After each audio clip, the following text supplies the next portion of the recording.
Welcome, wildcards and rifters. We have today a bunch of special guests because today is all about rifts and all the awesome things that are coming up and which just got delivered. So glad about that. So welcome to the show, Johnny, Aaron, PK, and of course Sean, the man, the genius behind it all. So let's talk some rifts, guys. First, who's got their books in? I know Sean's got his book, but there it is. There it is, PK. Right, give it a little kisses. We were talking in the pre-show about how amazing they smell. It's like drugs for gamers, like the fresh smell of ink on a brand new book, and the sound of cracking the spine for the first time. Oh yeah, let's get in on that. Let's go see this. Where's the solo? Oh yes, yeah. So pretty, so beautiful, awesome. And look, you get it twice. 2 covers. Isn't that technically 3? 3 covers. No one gives you this kind of value. No,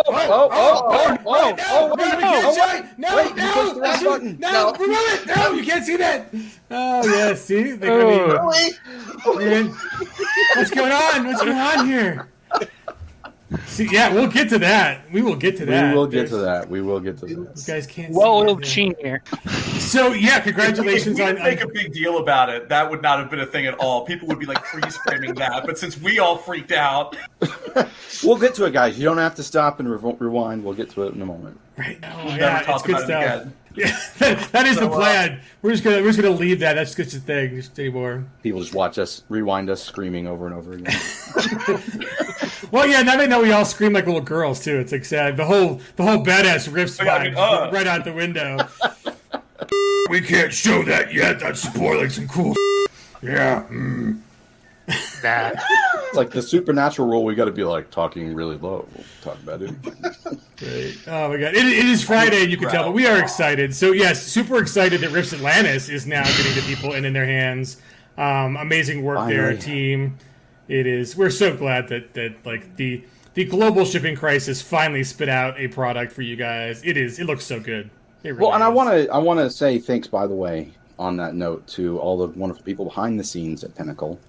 That work really hard on this, especially Jody and Simon and Christine and all the support crew, because they help answer your questions when something goes wrong during crazy times such as this. But they're also putting in a lot of effort behind the scenes to make sure that things can happen. Of course, Shane making sure that all of it can happen, right?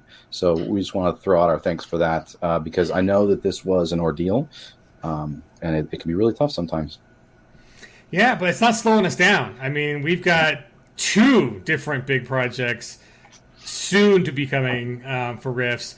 So let's get into that, guys. So what have you been working on? I mean, now that Rifts Atlantis is actually in people's hands, we haven't just because shipping has been delayed, you guys haven't been waiting on production stuff. So tell us what's in the pipeline. What are we gonna see next coming to crowdfunder near you?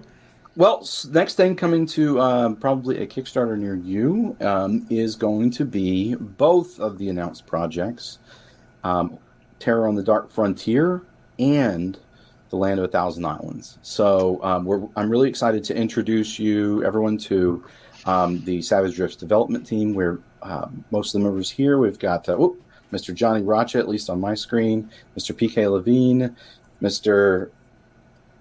Aaron Burkett. But they've all been helping out with writing and developing. They deal with me on a weekly basis. We have meetings. It's terrifying. You should feel really sorry. But no, we've got some really great stuff. Because of the delay for Atlantis, we decided that we need to jam-pack everything we can into one big Kickstarter, since part of the thing is we need to get the previous material into the hands of our fans before we announce and crowdfund and all that the next project. We think that's really important. I totally agree with that. But the team has been hard at work, and I think you're going to really enjoy a lot of the material you see from them. We have Johnny already released his one-sheet adventure, but we'll be probably putting out PK's and Aaron's as well sometime soon. And if other fans that are familiar with Operation Astria, that's also another member of the team, John Stevens, who's worked on a lot of this stuff as well. So But yeah, I don't know. Let's see. Aaron, do you want to tell people about a little bit about Terror on the Dark Frontier? Yeah, Terror on the Dark Frontier is how specific can I get? It's an As adventure much as box. you want, Pretty man. specific, yeah. Okay, great. Dive in, It's an dive in. adventure. It's an adventure box set in a arguably underdeveloped section of the SavageRifts world. Not necessarily Palladium Rifts, but SavageRifts. It's a set in. It provides a Bleeding Kansas powder keg. The Great Plains are the freeway across the North American continent, and Kansas is the intersection. The black market is moving goods through the territory. The coalition wants to expand there. Tolkien refugees are fleeing across it, heading south and east and westward. The Colorado baronies are just outside of the area. Everybody wants this territory. Everybody wants the turf, but the ground there, it's all built on it's an unsteady ground. It's all built on sand, and it might all fall out beneath you. Yeah, and you've also got the Comanche Preserve there that's butting up against the coalition expansion. And as you can see in the new North America map that we came out with for the American Armageddon Kickstarter, that's that coalition expansion territory, the coalition frontier, is mostly Oklahoma and then Kansas and a little bit up north of that. And so, yeah, that's a really great region with a lot of different conflict. It's got a very cool Wild West, a lot of Wild West themes, but you also have Simvan monster tribes moving through there, as well as Psystalker clans, and so it's pretty exciting stuff. And we think that I think that you guys are going to really enjoy the adventure. We have, what was it, 18 or 19 adventures through the core plot point campaign. I'm going to lowball it and say 18, but yeah, there's also maybe 10 more Savage Tales on top of that. Right. And as well as adventure hooks and stuff like that. And an iconic framework or two. Yes, we have some iconic frameworks. We have the Paradox Shaman. We have the Cyber Slinger, the Wired Gunslinger, which is the crazy version of a gunslinger. Now I've got Kevin making faces at me through my window. Thanks, Kev. Don't forget the Preacher. Oh, and the Preacher. Right. I'm excited about that one, too. So, Kevin, you going to come dive in? I did not. He's lying. He's Hey, making Kevin. stuff up. I don't do silly things. Well, okay, maybe I do silly. You did hire things. me. Do So, it. you know. Oh, that's true. As your business partner. It's even sillier. Oh my god, we're getting photobombed by celebrity guests. I mean, it truly is a Friday. I love it. It's such a Friday, and we're all just trying to relax. But we're like, the whole team here is getting ready for GenCon, so Yeah. we're super stoked for that. So as long as you We're mention loading it, like you're on the everything hook, man. So where can people find you at GenCon? What's the stuff? Like, what, So I will be at GenCon online. I will not be attending GenCon personally. I'll be helping to hold down the fort and stuff here. But Kevin, and then we are going to be at, I forget the exact booth number. It's right near one of the entrances. So if you go check out the weekly update, we have a booth right near one of the two main entrances, and just to the left of it when you come in. So we're near, I think, Upper Deck and a couple of other big local RPG companies. So Google says should you're be up on easy to find. 903. Well, then maybe Google's right. I don't remember. I can check too what booth we're at, but yes. We have a pretty cool standing tower thing that I think is going to look neat, that you should be able to see because it should tower above the other nearby booths. We assembled it here. Hopefully, it will survive transit and setup. and worst comes to worst, you could pop a couple archers up there and just take out the competition, right? I mean, that's what towers are for. Right? Yeah. Well, and the other thing that's cool, get the Gen Con, there's a coupon booklet. We actually have a big sale at Gen Con, a special sale where we're going to be offering a discount on all of our hardcovers, which have been super duper popular, including the new 30th anniversary Rifts hardcover of the original Rifts printing. So with a bunch of really cool stuff at the end of it about the history of Palladium books, and it even has the cover of every single Rifts book ever released, including SavageRifts books. So that's exciting as well. Oh, hot damn, that's cool. Yeah, I think it's pretty neat stuff. But so hopefully everybody gets to check that out, and you can go and you can meet Kevin and Wayne. Wayne is the editor extraordinaire for the Rifter, and Kevin Simbita is, of course, the creator of the vast majority of anything published ever by Palladium Books. Even if his name's not on it, he might have rewritten 25% of it or added a big chunk of the book. So definitely head over there. We have scheduled, actually, Johnny, do you have those times and places for just for a couple of little things? Pulled it up. So on I'm hoping I have this correct, and I promise everybody if I don't, I'll update. But on the 5th, on August 5th, at 11 p.m., is 11 p.m., that's when the game is.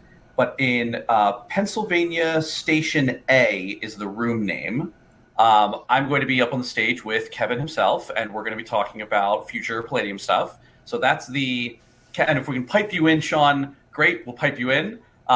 If you don't want to, if you have enough of me, that's fine. But that's when Kevin and I are going to be talking about future Palladium stuff. So, and that's a live. Come into the room and throw stuff at us. I would prefer food because it's 11. We'll be hungry. So, but come in and talk with us. That would be awesome.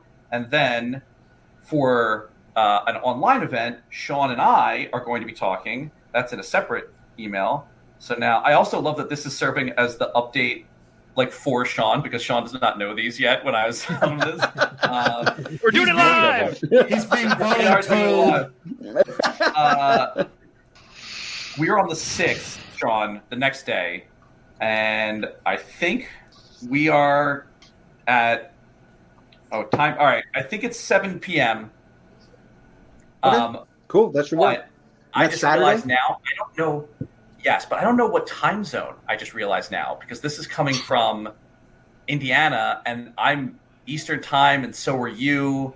So I promise everyone that cares about this, I'll get out more accurate times.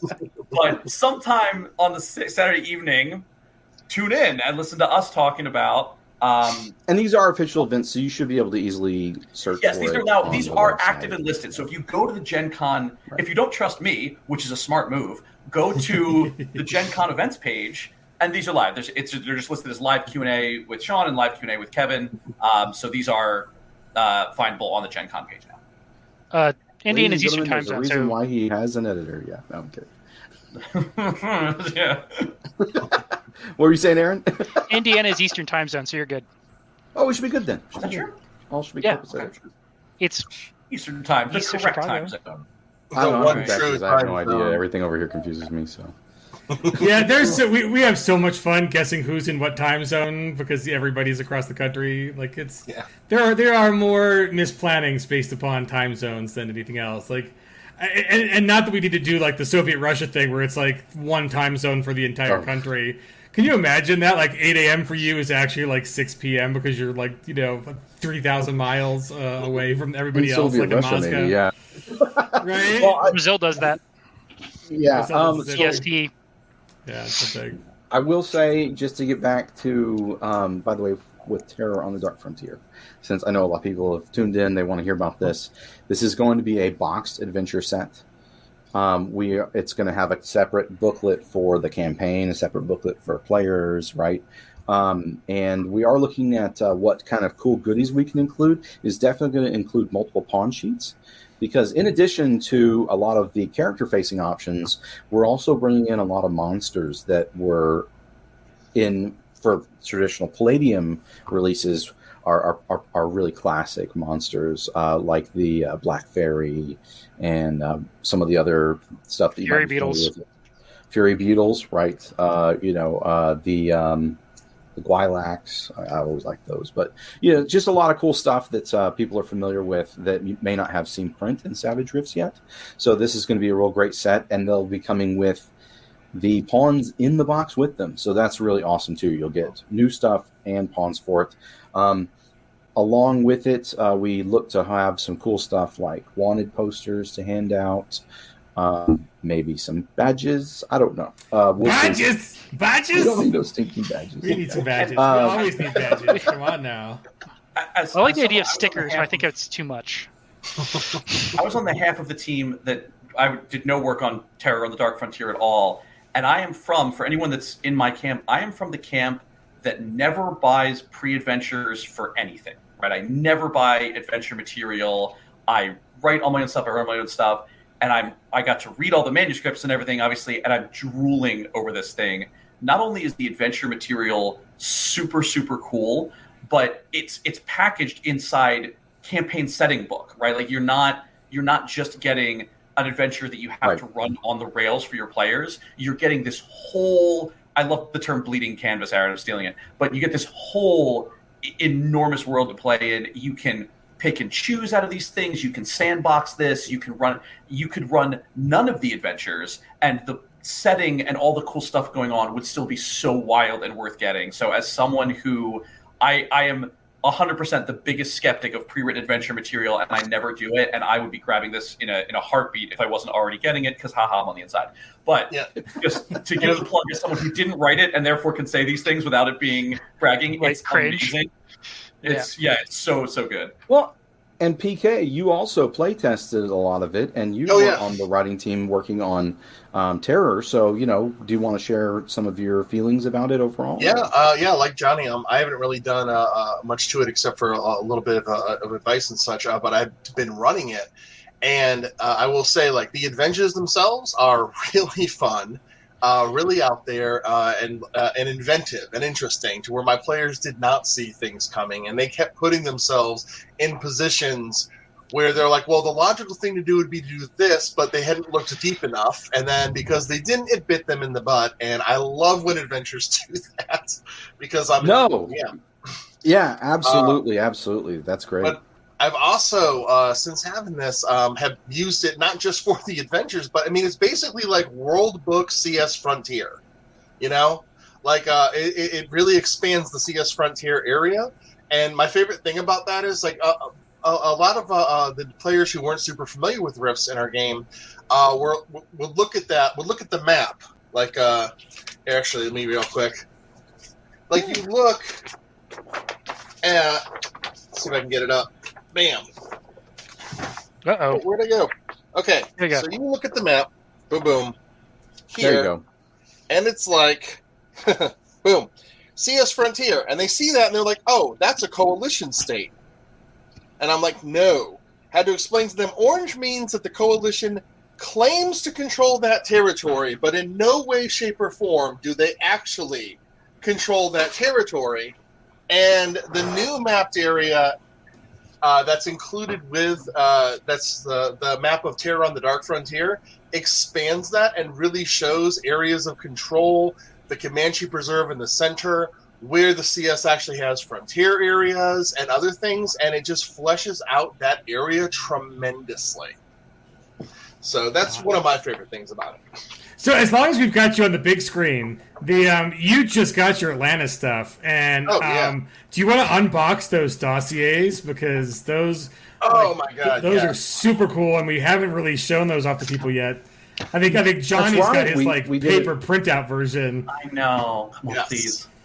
Okay, so if you're on the forums and you've looked on the forums, you will see people on and the Discord and other things, RPGNet. People have been saying these are the sleeper hit of this. Like, for real, if you did not kickstart, and I realize it sounds like an advertisement, but I swear it's not. I get no money off of it. I didn't pay him anything, guys. I swear. I get It was all nothing. I'm a freelancer. I'm not on the payroll, so technically, this is not online. Anyways, these are ridiculous. Like, I was telling Chris earlier that I like the R-type cards that Pinnacle has done in other sets, and they're nice, but I love these because you get so much info on them. So, first off, you get a freaking ton of them here. Look at I feel dumb. What's the total? 18. Feels more, because they're just, look at freaking so many of these. It's 12 original and then 6 more that we did for They're massive. Atlantis. The box is just full of it. But anyways, the actual dossiers. So you get the character, and this is a two-sided, so you get like this awesome art, and then you get their quote and their story, and you can pause if you want to read that. And then when you open it up, you get the actual character sheet, and like, look at that. So not only a little mini picture and all the important stuff like your attributes and your gear here, then over here, not just the hindrances and your edges and stuff, but what they mean. Like a quick summary of everything that you kind of need to know. Basically, and just to throw in there, like, similarly, I tried to write a quote for each person to say their different hindrances. If it was something that didn't need a ton of mechanical information, you have different quotes and how that character would kind of vocalize that portion of their hindrances or complications, stuff like that. Yeah. I just want to throw in there that at the Palladium open house a few months ago, I ran a one-shot of SavageRifts where I just printed out these and gave them to a lot of people that had never played SavageRifts before. These were such a slam dunk. People not only loved them, and I just got tons of tremendously positive feedback, but I had 5 players at the table that had never played SavageRifts, and we had no rules friction. We had nobody have to stop and ask anything. We had nobody had to ask, how do I do that? It was just people picked these up and played. So if you are looking for just the easiest way in the world to grab a group of people, just deal these out and start playing, this is it, right? And these are, there's 18 of these. It's a nice set of variation. These work as NPCs if you need something on the spot. They work as, somebody brought a friend and they're only going to play one night and you just want to jump in. You've got something ready to go. So these are just so amazing. And they look great. Look how good these look. Right. I mean, there's just something about being able to like have a fold and have, double sides, like even just versus like an actual printout character sheet. There's just something about like the size of it and like, I don't know, the fact they come in a box. I'm all for the boxes. Everything you can shove in a box, it's so cool. One, it keeps them like nice and handy. Oh man, that one looks familiar. Yeah. Someone really funny and handsome wrote that one. It looks like. That couldn't Well, wow! I didn't realize that people had taken to them so positively. I'm really happy to hear that. It was a lot of work designing them and condensing the information for a Rifts character into a fun, readable design. So I'm glad everyone's really enjoying it. Yeah, we might have to do more of these. Like, hint. Oh, of course. Yes, absolutely. We're definitely be doing more of these. We already have it planned for South America as well. Yep, and Terror. So, and that's one of the other things I wanted to throw out there is that we're really into character and story and narrative and world building. And one of the things that was a really positive experience, I reached out in a few various social media places, and I had a lot of people contact me. And before as we were working on the very early versions of Terror on the Dark Frontier, and got a lot of information from other Native Americans, or we had a woman who works as a sensitivity reader often. She's a writer herself. She's Comanche, and she was able to share with us a lot of really great stuff. So we were really excited about including a lot of that culture into this adventure. Of course, in the end, it is our design, but we really appreciate everyone who reached out to us and communicated with us about that unique culture, and we tried to share it. I think it'll be some cool stuff that it's without getting too complex or in depth, right? But the sort of the gift economy that exists in a lot of traditional Comanche society and other things like that, I think people will really enjoy and bring a little more depth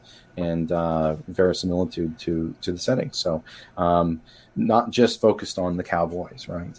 And so I think that's really fun to do as well. But that's the big plan for Terror on the Dark Frontier. And originally the idea was to bring that out as the next big product for SavageRifts, but with the craziness that's been going on in the world, we decided to go ahead and Shane made the decision, Shane and Simon, and as a team, we talked about it, but we'd already been prepping the manuscript with really great writing by folks like Johnny Racha and PK Levine and Ross Watson, and not Aaron.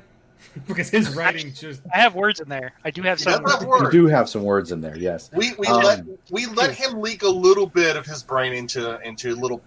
And we might get some more words. It's not quite. We try to that minimize manuscript contagion. is at about, I think, 90%, 95%. Yeah. But we decided we need to go ahead and get this lined up for the Kickstarter as well, because of how crazy things are right now. We want to make sure that we get everybody as much as we can all at once, along with the pawn set 2, which is going to be insane. And I'm going to talk about South America, or the Land of 1,000 Islands, and the pawn set 2 in just a moment. But first, I think this is the proper time to reveal the full cover of Terror on the Dark Frontier by the illustrious Aaron J. Riley. So Aaron J. Riley is a wonderful artist, a wonderful guy to work with, and he's done a lot of my favorite riffs for Savage Worlds illustrations, and this is another one. So I love it so much. It's good. It's just so good that I'm mad that it's going to be the cover of a book, because that means any part of it will be obscured by words. And there's like there's nowhere I want words to be on this, right? Because just everything, the silhouetted open skull in the background, even down to the details of the dirt in the front. Like, I don't want any of this to have any BS writing on it. Well, Johnny, we live in an age of miracles, and you could probably get a high-resolution copy of this image from Sean and do a print-on-demand poster. Well, maybe we could throw a poster in the box, right? Maybe we need to have a stretch poster goal. in the box or something. Yeah, I was going to say, I mean- maybe stretch goal poster in. Who knows? Other side of the map. Or We could the other help. side of the map, right? Because we Oh. will need to do a South America map as well. So Yep. we will see. We'll see what we can do. I'd love to get you guys a really great print of this. It's gorgeous. It's beautiful. I actually didn't expect the skull thing in the background, to the shadow, to look so dang cool. I was like, we'll just do kind of a skull outline, and I gave it, I gave the request out, and then Aaron nailed it so hard. I was like, well, I was thinking we could just put text over that, but I don't. We'll see what happens with the. There's like maybe a layout. tiny little corner of gray Right. space up there where we could print the name of the book, and then that's it. Yeah, but no, I'm really, really happy and impressed with it. I think it has the right vibe, and that's the whole thing with Terror on the Dark Frontier. Is it's not just the Coalition and the Comanche Preserve and all these, these other things butting up. It also includes other themes of some dark terrors that are coming in the night and ravaging the land, as has been hinted at in the original Rifts books for the New West, for Aftermath. Yeah, the tentacles, Spirit man. West. The tentacles have been there. They've been there the whole time. This Are is those still tentacles, Rift, though? everybody, right? Are those tentacles, though? Who can say? Right. Shh. Mm. Don't. Is that a skull? We're not spoiling, right? Is that a skull? We're not spoiling the big secrets, right? So we won't. No more spoilers. But hey, we are really super duper excited about it, and just gassed to have such awesome art by Aaron J. Riley. And also the same thing goes. I mean, again, he did the cover for Atlantis and the Demon Seas. I commissioned it, but you never know how it's going to turn out. And every time I've sent him a request, he just does it with a bomb. So wonderful guy to work with. But yeah, let's talk a little bit about the Land of 1,000 Islands. My So- favorite part of Rifts. Same. Yeah, is there anything cool in this book, guys? Maybe Johnny, what's the cool? Is there anything cool in your section? PK? It's mostly filler. Yeah. No, this is, as somebody, we're all old school diehard Rifts heads, and everyone remembers this, right? Everyone, maybe not everyone, I remember getting South America 1, right? I mean, when it got printed and picking this up, and just my copy was so ruined that when we started working on the manuscript for SavageRifts, I had to buy a new copy because mine was no longer like functionally usable to reference anymore. And we all remember then having to wait because there was another one, and it's South America 1, and we're like, 1, and they're like, oh yeah, you're not fitting all of this into one book.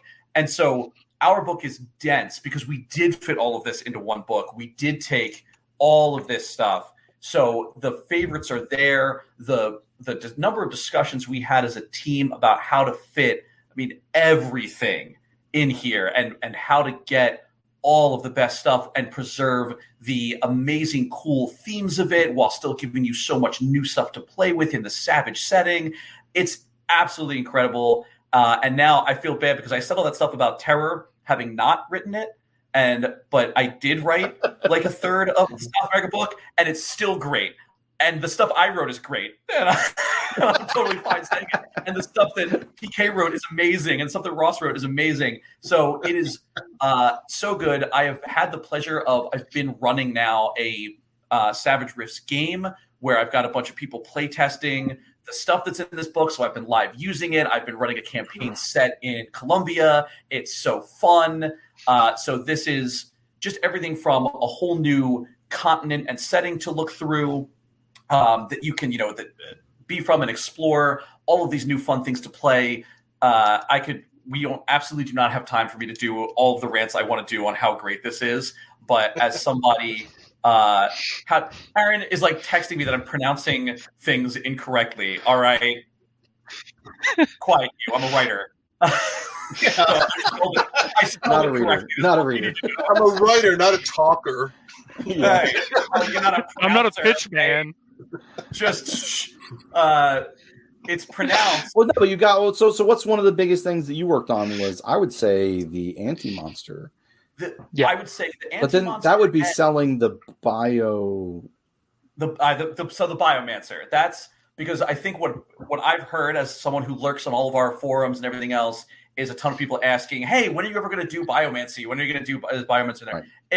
Well, I couldn't fit it in Atlantis, right? There was just no room with the bio wizardry and the tattoo magic and stone magic. I felt like that was a bridge too far. Yeah, you already have 3.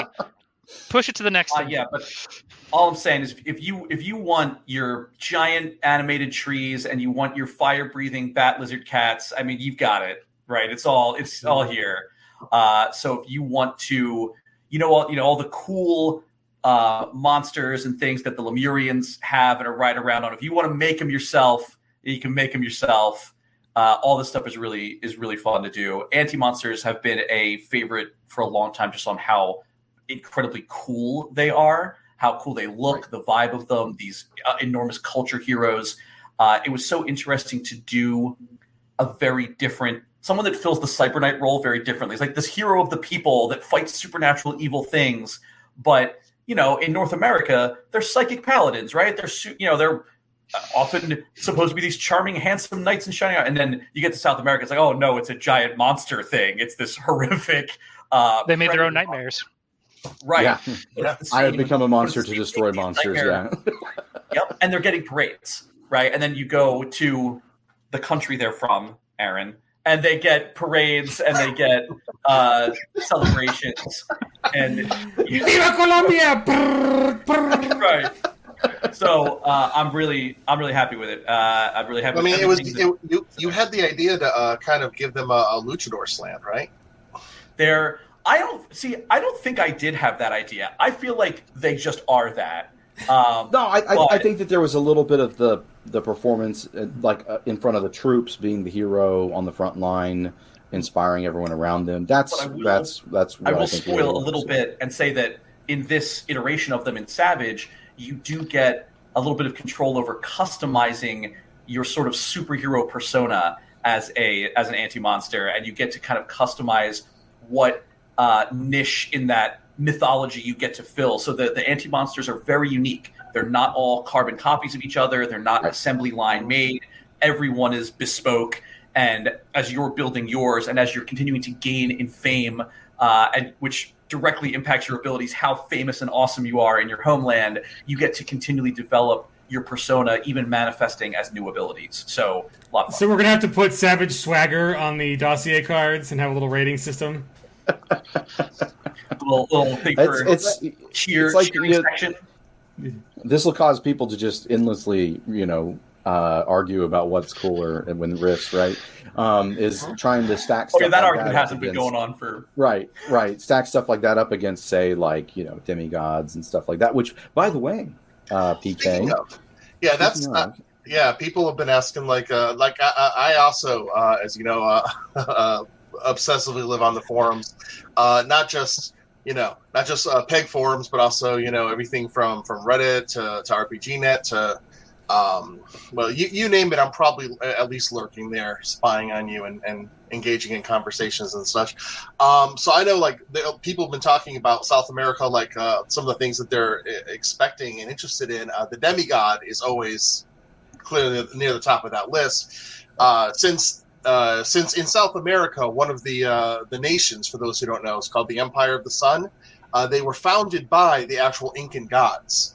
And their children, the demigods called the True Incans, are still very influential in the Empire. So this was the book. Thank you. Yes. This was the book where we said, we definitely need to include the demigod. And I will say I'm really glad. I'm really very proud of the way it turned out because where sometimes it was kind of easy with the demigods to look at it as almost like a superhero thing and just pick powers or pick abilities and view it mechanically. We've taken a very different or a very more focused approach on your parentage. Like the god that you're descended from is super important. A demigod of Zeus, a demigod of Poseidon, and a demigod of Hephaestus are all going to feel very different. They're going to have different abilities, and they're going to manifest differently. And that's the other thing that I think you did a really good job with is these, PK and the team had a lot of input, and so I've seen this going through iterations. It's been really, really great stuff. But the cool thing is that a lot of times when you have these ancient pantheons, they all have the All-Father or a mother, a symbol of, the god of war or the underworld. And you're talking about archetypes. Right. Pulling in those archetypes has been really neat because with these ground rules, I think game masters and players are extremely empowered to build characters that fit under the Egyptian pantheon or the Norse pantheons or the Greek or Roman pantheons, or the South American ones, right, with the Incans. So I think that you could do this with a lot of. You could go to Persia, you could go to India, and make these same types of characters. I think that's one of the really beautiful things here that is really coming to pass. And this book also has the priests, right, of these different sorts of deities and things like that as well. Do you want to talk about that, PK? Yeah, well, basically this was the obvious book to kind of handle the more religious classes. It just made sense to go for those frameworks and packages that had a little more tie to the gods. So, for example, with the priest, we're rolling that out as a Mars class, probably shocking no one, based around miracles.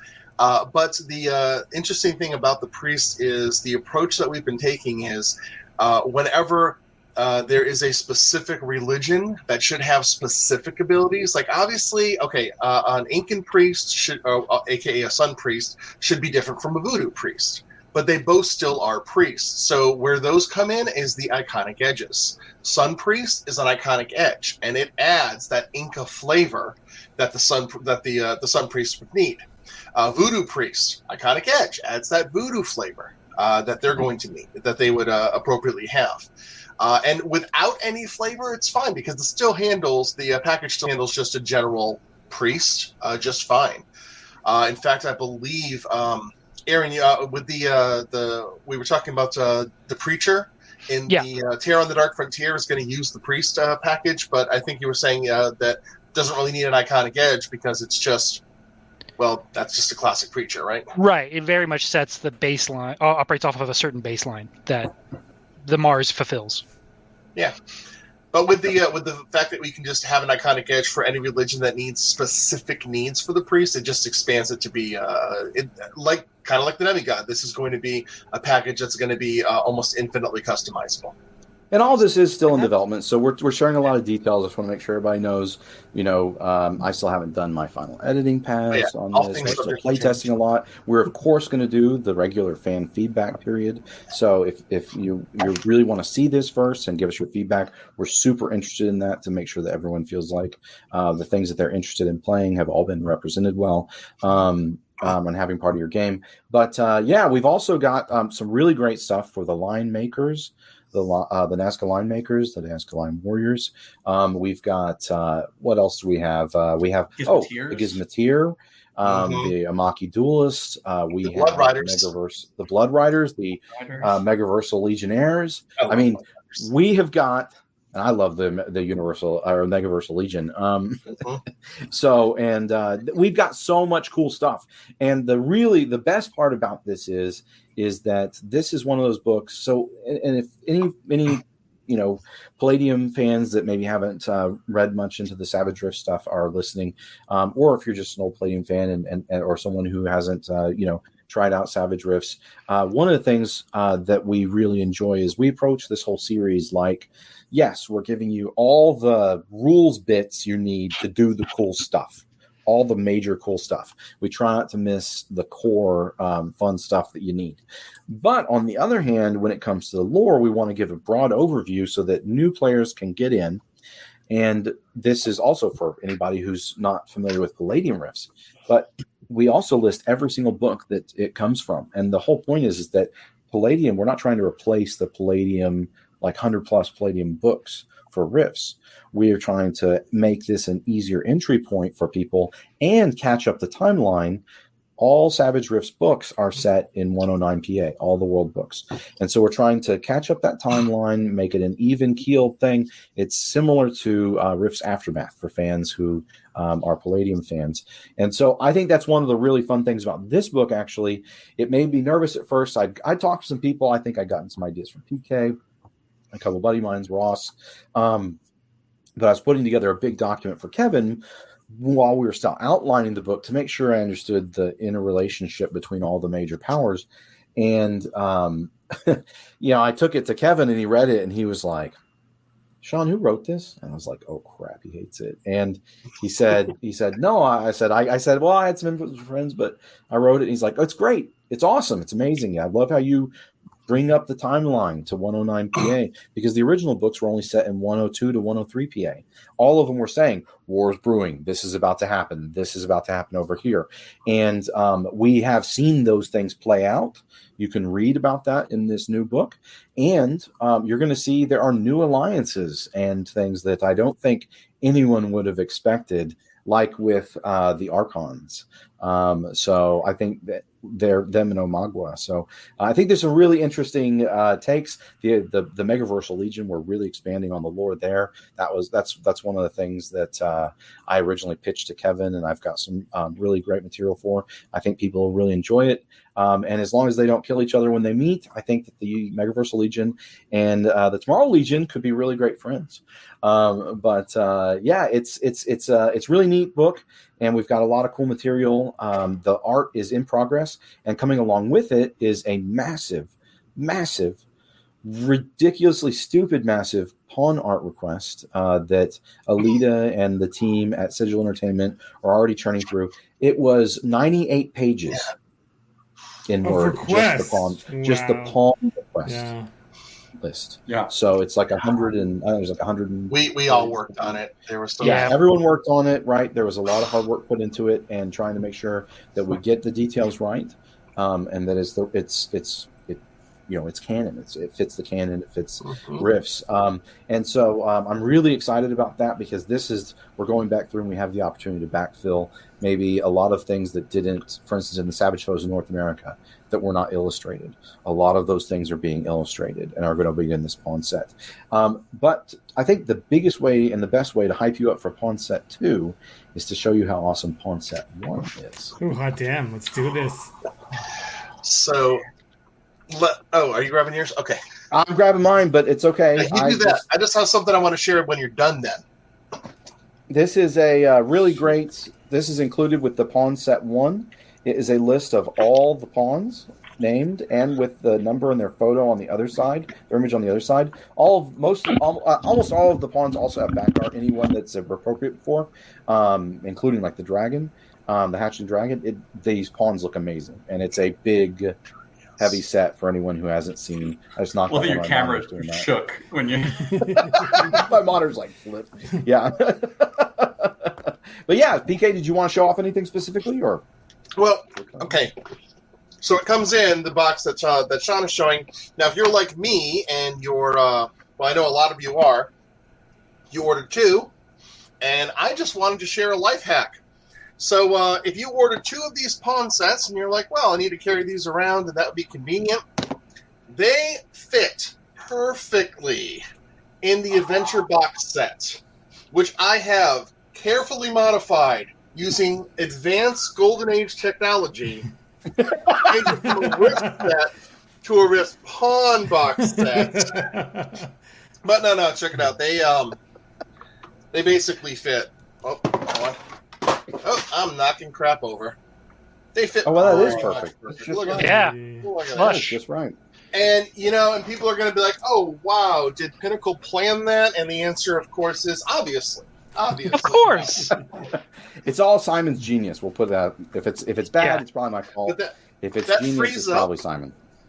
that frees up your pawn set to be transformed into, Your map carrier. using the set. same technology. Flat Yeah. pack.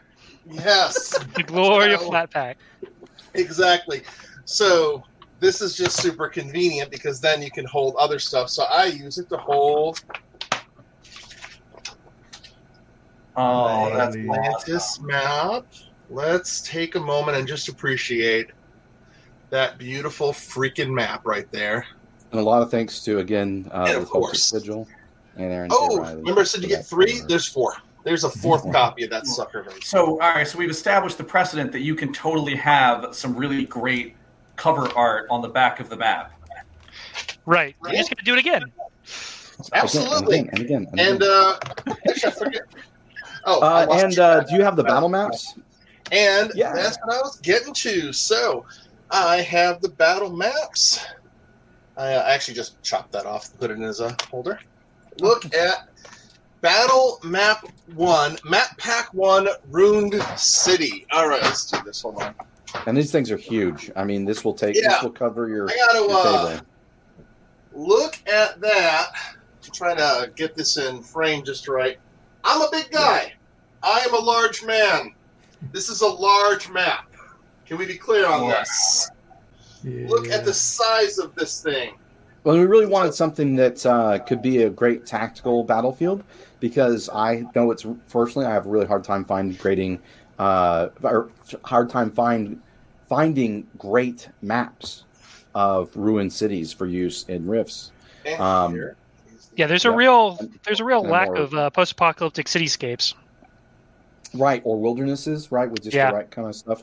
And so one side is more demolished, the other side is more reclaimed with shacks and And here's some. shanty housing and stuff like that. But it has that more realism or realistic scale that I think is very conducive to gunfights and Right. tactical combat and stuff like that.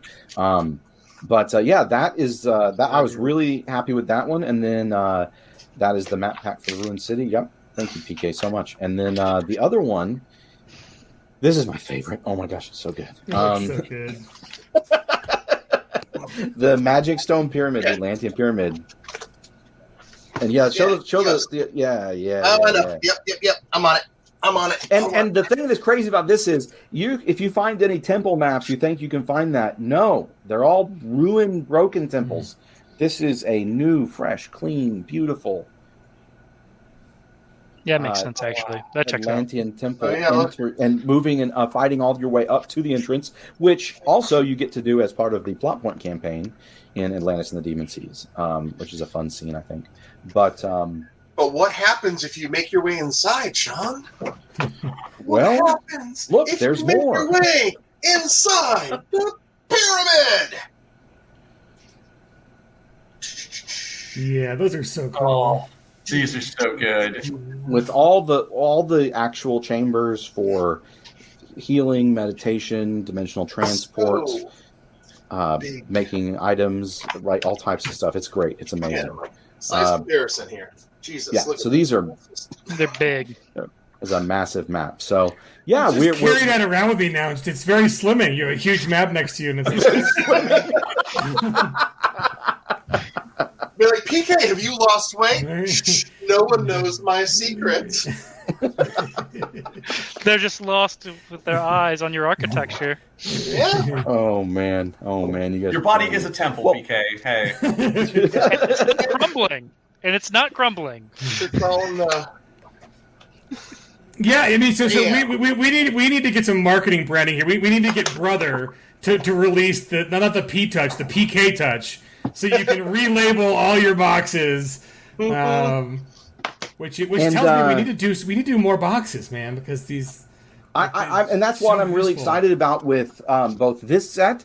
I think, like was said, everyone has been so positive about the maps, or I should say, kind of to divide this up, the regional Atlantis map, poster map, flippable, but also those tactical battle maps are just killer, and everyone is raving about these pawns. Everyone I show them to, all the Palladium staff here, we're really happy. You never know until you see it in person. Right. And I had seen the Deadlands pawns at Expedition Deadwood. By the way, good job, Landauer. That was awesome.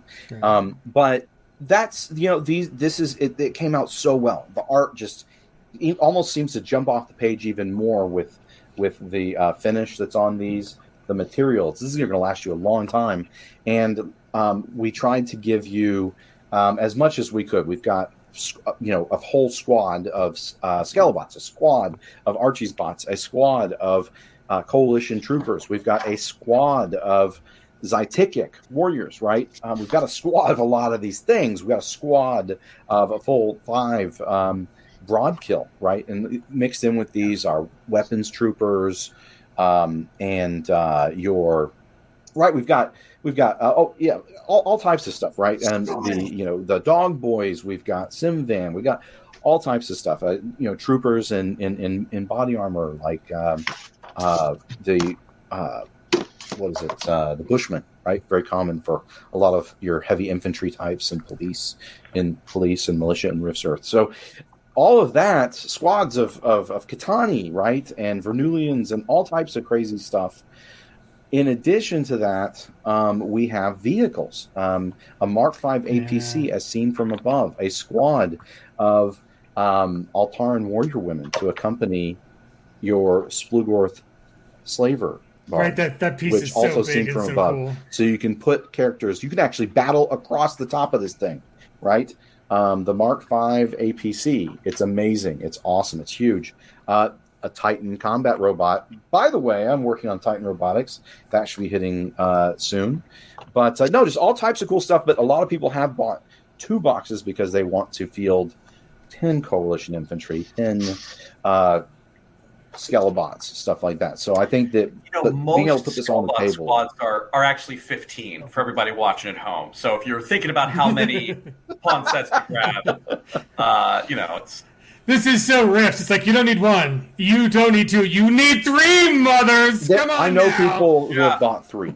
I do, and a lot of them are they prefer to game using the Palladium rules, but they love the Savage Worlds products here. And the thing is, I would say this is really, Kevin and I want this to fill the niche for Palladium right now as well. We only have a very limited selection of miniatures, and this can really help fill out your battlefield, your tabletop.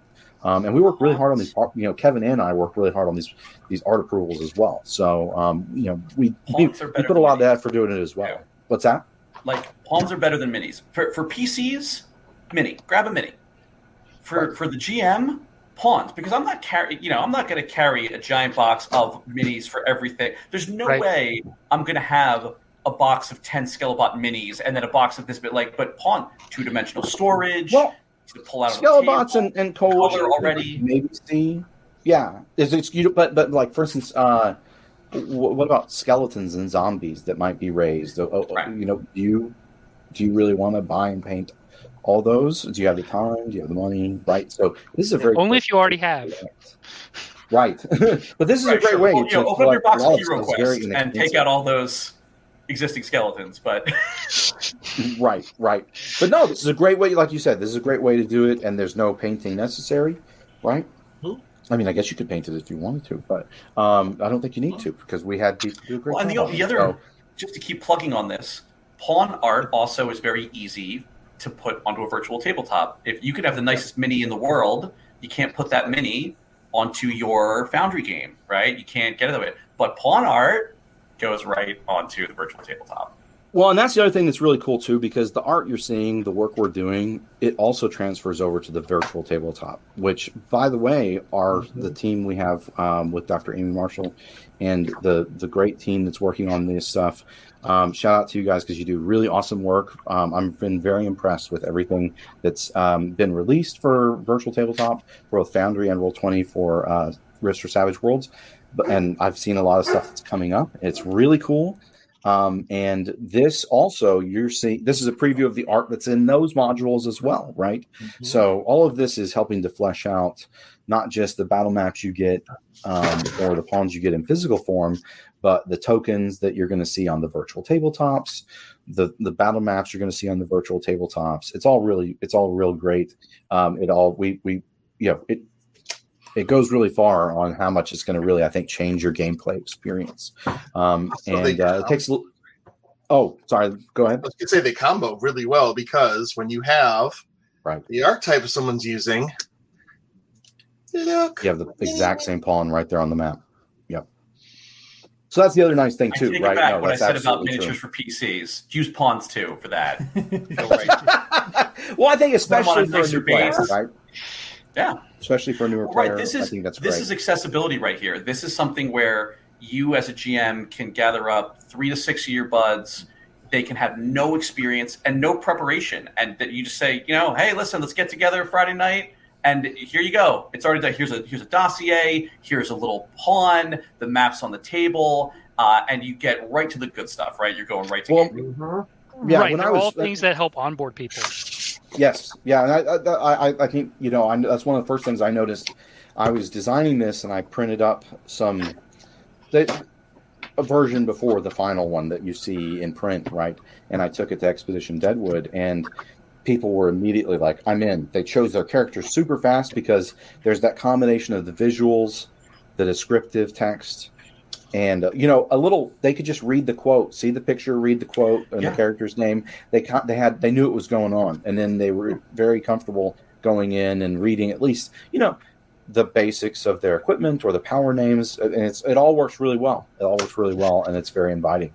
So, especially for Rifts too, because like even just the size difference, it's hard to communicate how really big some of these things are if you don't like. Okay, this mini is this big and this pawn is this big. That's the size difference, people. It's not, we were careful to try to really get those as close as we could. No, we worked very hard on this. Our pawn wizards, like Jess, did an amazing job. I mean, you can see with this one, for instance, right here is a glitter boy. This is a dragon hatchling in full dragon form, right? And then you have your human-sized characters as opposed to, say, the Borg, right? So, yeah, it's great because you can see it all on the table. Rad. And the other thing is you don't have to explain to somebody what a juicer, a crazy, a cyber knight, a glitter boy is, a combat cyborg. You throw these archetype cards and the pawns down on the table in front of them, everyone starts to get a real quick feel of what everything that's going on is. And it's definitely one of those cases where it feels like a picture is worth 1,000 words. It's true. And Rifts is so rich in that manner, right? Like, there's not like people understand the Western, right? All the tropes are they've been the tea of that. They've been stewing in that for since birth, like movies and everything. Rifts is its own thing, right? There's nothing else that they can learn about Rifts from except Rifts because it's so much of a compilation of different things.